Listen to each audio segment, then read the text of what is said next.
Paper leak की जो समस्या है वो संस्थागत है, वो व्यक्तिगत नहीं है। जब तक कोचिंग संस्थाओं का दबदबा शिक्षा क्षेत्र में बना रहेगा तब तक पेपर लीक होता रहेगा। 2 बरस पहले भी नीट का पेपर लीक हुआ था देश के स्तर पर, फिर हुआ है, आगे भी होगा। शायद ही कोई परीक्षा ऐसा है जिसका पेपर लीक नहीं हो रहा है। क्यों?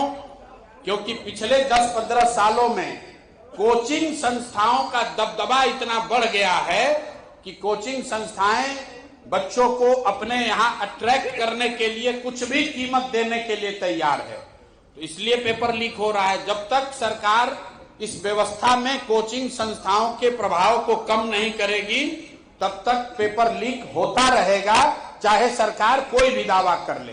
एफआईआर गिरफ्तार करने का कार्यकाल नहीं पूरा कर पाएंगे क्योंकि जो भी उन्होंने बोला सर को गिरफ्तार किया गया है। भैया हम वो नहीं जानते हैं कि कार्यकाल पूरा कर पाएंगे कि नहीं कर पाएंगे।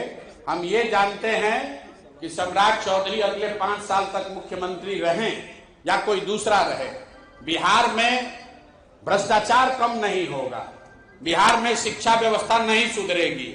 हम कैमरे पर कह रहे हैं, दावा के साथ कह रहे हैं कि यहाँ पर फैक्ट्री नहीं खुलेगी, रोजगार लोगों को नहीं मिलेगा, यहाँ से पलायन बंद नहीं होगा।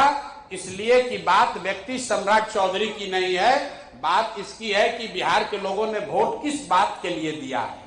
आपने वोट अरबा उसना चावल के लिए दिया है तो चावल खाइए और जाति धर्म में बटे रहिए। आपके बच्चों को रोजगार पढ़ाई नहीं हो सकता है क्योंकि आपको चाहिए ही नहीं, आपने उसके लिए वोट नहीं दिया। जन सुराज ने तो आपको बताया था कि हर महीने बिहार के हर परिवार को 10 से 15 हजार रुपए का लाभ मिल सकता है, लेकिन लोगों को वो नहीं चाहिए था। लोगों को त्वरित 10,000 रुपया जेब में चाहिए था, तो आपने 10,000 में वोट नहीं बेचा, आपने अपने बच्चों का भविष्य बेच दिया। 5 साल के लिए अपने लिए परेशानी 10,000 रुपया में आपने खरीदी है, उस परेशानी से आपको कोई नहीं बचा सकता है। जन सुराज यहाँ की शिक्षा व्यवस्था नहीं सुधार सकता है, पुल पुलिया नहीं बना सकता है, हम लोग अस्पताल की व्यवस्था नहीं सुधार सकते हैं। मैं बिल्कुल झूठ नहीं बोलता हूँ, हम लोग कुछ नहीं कर सकते हैं।